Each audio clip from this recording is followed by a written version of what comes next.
Meus queridos, nós estamos aqui em mais um final de semana com a finalidade de aprofundarmos o Santo Evangelho que nos é proposto pela liturgia deste 19º domingo do tempo comum, ano litúrgico C da liturgia católica. O Evangelho de hoje é extraído do capítulo 12, versículos de 32 a 48 de Lucas. A primeira parte nós vamos recorrer ao auxílio de Alberto Madi, que faz uma interpretação do texto do Evangelho. Numa segunda parte, eu faço uma atualização com algumas ideias projetadas para os dias de hoje. E o tema da liturgia deste domingo que eu escolhi é o seguinte: o verdadeiro santuário de Deus é uma comunidade e indivíduos que sabem servir e se doar. O verdadeiro santuário de Deus é uma comunidade e indivíduos que sabem servir e se doar. No capítulo 12 do Evangelho de Lucas, o evangelista apresenta a nova realidade do reino. Se os discípulos cuidarem de seus irmãos, permitirão que Deus, como Pai, cuide de seu bem e de seu bem-estar. E aqui agora o evangelista nos apresenta os versículos finais deste capítulo 12. Vamos então começar pelo versículo 32 do capítulo 12, que diz o seguinte. Jesus começa dizendo o seguinte: não tenhas medo, pequeno rebanho, pois agradou ao vosso Pai dar-vos o reino. Jesus tira toda a ansiedade, toda a preocupação. Não tenhas medo. É mesmo minúsculo o rebanho. O termo pequeno, mikron, em grego, significa algo bastante insignificante, inconsistente. Então Jesus constata que o grupo dos seus seguidores é um grupo inconsistente, quase que insignificante. Porém, tem coisas grandes aí. O evangelista contrasta a pequenez, o pequenino, quase microscópico rebanho, a comunidade que segue Jesus, com a grandeza do reino de Deus, do plano de Deus para a humanidade. O versículo 33 continua: vendei vossos bens e dai esmola. Fazei para vós bolsas que não se estraguem, um tesouro no céu que nunca se acabe, aonde não chega o ladrão, nem a traça corrói. Então Jesus, com 3 verbos no imperativo, passa a definir as características que tornam possível a realidade deste reino. 3 atitudes que fazem com que o reino aconteça neste mundo, o reino de Deus. O primeiro imperativo é: vendei vossos bens. Não é um convite, é um imperativo, é uma ordem de Jesus. Então, venda o que você tem e dai esmola. Ou seja, com o que você obteve, faça o bem a quem precisa. Em seguida, está a mudança, a nova realidade do reino, quando Jesus usa o terceiro imperativo: fazei para vós bolsas que não se estraguem, um tesouro no céu que nunca se acabe. Sabemos que o termo céu, na linguagem da época, significa Deus. O que quer dizer Jesus então para nós? Jesus diz que à medida que o crente, aquele que tem fé, experimenta que dar não significa perder, ele deposita sua confiança no Pai. Isso o liberta das preocupações materiais e ele se enche de uma confiança crescente na ação do Senhor Deus deste mundo. Portanto, fazei um tesouro seguro no céu, isto é, Deus, aonde não chega o ladrão, nem a traça corrói. Portanto, esse tesouro está além de qualquer preocupação, ele está em Deus. Ele é de Deus, não é somente do ser humano. Prosseguindo, o versículo 34 do mesmo capítulo 12 de Lucas nos diz: onde estiver o vosso tesouro, aí estará também o vosso coração. E então aqui está a declaração clara de Jesus: onde estiver o vosso tesouro, isto é, onde você depositar sua confiança, onde você depositar aquilo que lhe dá segurança, aí estará também o vosso coração. O coração na cultura judaica não é a sede do afeto como na nossa cultura ocidental moderna. O coração, na Bíblia, significa a mente, a consciência.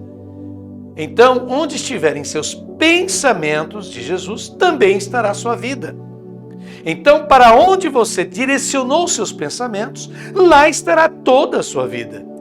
Se você pensar no bem dos outros, essa será a sua riqueza segura. Vejam só. O versículo 35 do capítulo 12 de Lucas nos diz: ficai cingidos em prontidão com as lâmpadas acesas. Então Jesus novamente usa um verbo no imperativo. Ficai cingidos. E aqui uma imagem muito importante que, se bem compreendida, muda a relação com Deus e, consequentemente, a relação com os irmãos. Jesus diz: estejais prontos com vossas roupas apertadas nos quadris. Por que essa recomendação? A vestimenta comum dos homens na Palestina era uma túnica que ia até o tornozelo. Quando era preciso sair de casa, e principalmente quando era preciso trabalhar, essa túnica era um empecilho. Por isso, ela era amarrada na cintura, para deixar as pernas mais livres. Então Jesus pede que a característica, o que distingue a sua comunidade de discípulos, o traço distintivo dessa comunidade, seja uma atitude de serviço. Nós, os discípulos de Jesus, têm que estar sempre com as túnicas erguidas, cingidas à altura dos quadris, ou seja, estar preparado para servir. Não um serviço qualquer, mas um serviço que se torna o traço distintivo da pessoa e da comunidade. Então Jesus acrescenta, com as lâmpadas acesas. Por que essa referência às lâmpadas acesas? É uma referência ao livro do Êxodo, no Antigo Testamento, onde em uma tenda havia a presença do Senhor e havia a exigência de que uma lâmpada deveria estar sempre acesa nessa tenda, simbolizando a presença permanente de Deus ali, como a gente vê no capítulo 27, versículos de 20 a 21 de Êxodo. Com esta preciosa indicação, Jesus diz que o indivíduo e a comunidade que se manifestam no serviço são o verdadeiro santuário onde Deus revela a sua presença. Deus se faz presente no ser humano e na comunidade que serve, que vive servindo e ajudando os outros. Olha só que grande notícia essa que Jesus nos dá. Prosseguindo, o texto do Evangelho, agora o versículo 36 do capítulo 12, nos diz: sede como quem está esperando o seu Senhor voltar de uma festa de casamento, para lhe abrir a porta logo que chegar e bater. Assim como Javé era o noivo de seu povo no Antigo Testamento, Jesus é o noivo da nova comunidade no Novo Testamento. Jesus não se comporta como o dono que entra, abre bem a porta, não. Jesus bate. É um grande sinal de respeito e gentileza para com os outros. Vamos prosseguir, lendo agora os versículos 37 a 38 do capítulo 12. Bem-aventurados os servos que o Senhor encontrar acordados quando chegar. Em verdade vos digo, ele mesmo se cingirá, os fará sentar-se à mesa e passará a servi-los. E caso ele chegue pela meia-noite ou já perto da madrugada, bem-aventurados serão se assim os encontrar. E aqui Jesus proclama algo inconcebível para a cultura daquela época. Jesus proclama bem-aventurados, isto é, extraordinariamente, plenamente felizes, os servos que o Senhor encontrar acordados quando chegar. Então essa atitude de serviço não é algo que vale a pena de vez em quando. É uma atitude que continuamente distingue e identifica a comunidade de Jesus. O que Jesus pediu que seus discípulos tivessem como distintivo, o serviço, é também o seu próprio distintivo. Jesus, em sua comunidade, é quem serve. E aqui está algo inédito. Jesus se apresenta como o Senhor, o dono da casa, e, em vez de sentar-se à mesa e ser servido pelos servos, servirá. Jesus diz, ele os fará sentar-se à mesa. Literalmente em grego está escrito deitar-se à mesa, porque de fato não havia bem mesa nas casas israelitas daquela época. A pessoa comia assim reclinada, meio deitada para o centro, onde estavam os alimentos e assim por diante. Esta é a novidade de Jesus. Jesus, no Evangelho de Lucas, na última ceia, ele faz a seguinte afirmação: eu, porém, estou no meio de vós como aquele que serve. Jesus deixou claro isso na última ceia. Eu estou no meio de vós como aquele que serve. Está lá em Lucas, capítulo 22, versículo 27. Esta imagem do evangelista é uma alusão à Eucaristia. A Eucaristia não é um culto, mas é a comunidade que, continuamente em atitude de serviço, é convidada a descansar por Jesus para restaurá-la, para recarregá-la com uma nova carga de seu amor. Esse é o sentido pleno da Eucaristia. O próprio Jesus passa a servir. Esta é a imagem que o evangelista nos apresenta. Portanto, não uma comunidade a serviço de Deus, mas Deus que se põe a serviço da comunidade. Então, o culto da comunidade cristã não é dirigido a Deus, ao Pai, mas do Pai, por meio de Jesus, passa aos homens para que se manifestem continuamente por meio dessa atitude de serviço. Olha só que coisa espetacular. Agora vamos ler os últimos versículos, é mais ou menos a metade dessa passagem do Evangelho, que vai do 39 ao 48. Diz assim: sabei isto, se o dono da casa soubesse a hora que viria o ladrão, não deixaria que sua casa fosse arrombada.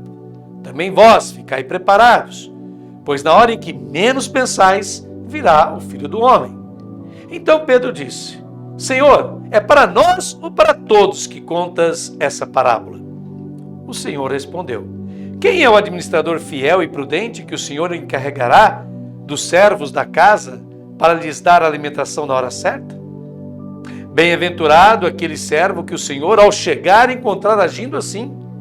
Verdadeiramente vos digo, ele o encarregará de todos os seus bens. Porém, se outro servo pensar consigo mesmo: meu senhor está demorando, e começar a bater nos criados e nas criadas, a comer, a beber, a embriagar-se, então o senhor daquele servo chegará em um dia em que não o espera e numa hora que desconhece, e o aniquilará e lhes destinará à sorte dos infiéis. Quanto ao servo que, conhecendo a vontade do Senhor, nada preparou nem agiu conforme a sua vontade, receberá muitas chicotadas. O servo, porém, que não conhecendo essa vontade, fez coisas que merecem castigo, receberá poucas chicotadas. Todo aquele a quem muito foi dado, muito lhe será pedido. Se a alguém muito se confiou, muito mais se exigirá. Jesus então continua esta atitude de disponibilidade que torna reconhecível a sua comunidade. Essa presença de Jesus em sua comunidade, esse súbito aparecimento dele, não tem prazo, é de repente. E o que significa esse aparecimento repentino de Jesus no meio da comunidade? Isso quer dizer o seguinte: sempre que haja situações de necessidade dos outros, a comunidade deve estar sempre pronta, mas também há o lado negativo. Jesus diz que se na comunidade, em vez de servir uns aos outros, se na comunidade não se tratam com amor e respeito, mas com arrogância, com prepotência, com desejo de poder, escravizam os outros por conveniência própria, então Jesus usa uma expressão terrível. Ele diz: quando o Senhor chegar, e a expressão é muito forte, ele o dividirá em dois. Na tradução da CNBB que usamos está aniquilará, mas no grego está: o Senhor vai dividir em dois, vai partir ao meio esse servo que não soube aguardá-lo e ainda começou a maltratar, a tratar com desprezo e com violência os outros companheiros. Ora, ser dividido em dois era a pena para os traidores naquela época de Jesus. Os traidores vinham divididos ao meio. Por isso Jesus adverte que aqueles da comunidade, que ao invés de servir, se colocar a serviço dos outros, pretendem comandar, dominar, agir com arrogância, para Jesus eles são traidores, que nada tem a ver com sua realidade. Pois bem, agora vamos a umas propostas de reflexão que eu faço a cada um de vós. E começo relembrando uma famosa frase que é atribuída a Mahatma Gandhi, que foi um líder pacifista na Índia, lutou pela independência desse país e pela paz entre hindus e muçulmanos. Diz essa frase que é atribuída, repito, a Gandhi: quem não vive para servir, não serve para viver. Quem não vive para servir, não serve para viver. A questão mais importante de todas, quando se trata de religião, é uma só. Cremos de verdade naquilo que professamos com os nossos lábios? Acreditamos de fato em Deus e em seu reino? Ou possuímos um tipo de fé que poderíamos denominar de cultural, fruto do ambiente, produto da sociedade na qual vivemos, mas não uma fé real? Eu ponho essa questão aqui desde o início porque Jesus insiste demasiadamente em uma ideia. Não tenhais medo. Essa frase ele repete muito nos evangelhos. Não tenhais medo. E no evangelho de hoje ele começa já falando disso. O medo é fruto da falta de fé. Repito, o medo é fruto da falta de fé. Medo é produto da desconfiança. Medo é uma atitude de covardia. Daí, Jesus não tolerar o medo. E qual é a garantia que Jesus nos dá para não termos medo? No evangelho deste domingo ele diz: agradou ao vosso Pai dar-vos o reino. É preciso ficar claro uma coisa: o reino não é uma promessa. O reino não é algo para o futuro, para o além desta vida. O reino é Deus mesmo. O reino é Deus presente, atuante, realizando a sua vontade aqui nesta terra. Portanto, quando Jesus diz que o Pai deu para nós o reino, é o mesmo que dizer: Deus é vosso. Deus se entregou por vós. Como afirma o teólogo espanhol José María Castillo, o dom de Deus a seus fiéis é Deus mesmo. O dom de Deus a seus fiéis é Deus mesmo. Então, se temos a Deus, devemos nos perguntar: por que temos medo? Por que temos tanta dificuldade em desapegar-nos de nossos bens, nosso dinheiro, nossas riquezas? Por que depositamos nossa segurança nos tesouros acumulados aqui, nesta terra? Por que temos a vontade de dominar, comandar e nos sobrepor aos outros? Por que queremos mais ser servidos do que servir? O que Jesus nos pede é aquilo que Ele mesmo faz: servir aos outros. Deus se desfaz em amor e serviço à humanidade, enquanto que nós, seres humanos, temos muitíssima dificuldade em fazermos o mesmo. Por quê? Porque não temos fé. Não acreditamos para valer que Deus esteja aqui, que Ele esteja no comando da vida, do mundo, da história. Não nos sentimos seguros neste mundo porque somos, por demais, apegados ao que é nosso, à propriedade, aos bens, ao que é material. E isso é muito fugaz. Isso tudo, como Jesus frisa no Evangelho deste domingo, pode ser levado por ladrões ou corroído pelas traças e vermes. No fundo, temos dificuldade em crer naquilo que o Evangelho tanto insiste: sermos de Deus de verdade, pertencermos a Ele e a nada mais. Se fôssemos verdadeiramente de Deus, vejam bem, se fôssemos verdadeiramente de Deus, teríamos confiança, tranquilidade, paz, segurança, amor e alegria, enfim, seríamos bons cidadãos, boas cidadãs, pessoas comprometidas com o bem de todos e não apenas de alguns. Seríamos tão humanos como foi Jesus, Deus humanizado em seu Filho. Afinal, nos sentimos herdeiros, portadores de fato do reino de Deus nesta terra? Nossas comunidades vivem e respiram de verdade esse clima do reino? Se assim não for, não somos comunidade de Jesus. E agora, encerrando essa meditação deste domingo, deste 19º domingo do tempo comum, façamos juntos a oração da coleta da missa de hoje. Só que essa oração está presente no missal italiano, não no missal brasileiro. Mas é uma bela oração, por isso que eu a tomei para concluirmos essa meditação do Santo Evangelho. Você vai ver aí na tela, reze conosco. Que a mesma fé que moveu Abraão a viver na terra como peregrino, arda em nossos corações, ó Pai, e não deixe que nossa lâmpada se apague, para que, vigilantes na espera da tua hora, sejamos introduzidos por ti na pátria eterna. Amém. Meus queridos, Deus vos abençoe, vos guarde sempre na alegria e no amor.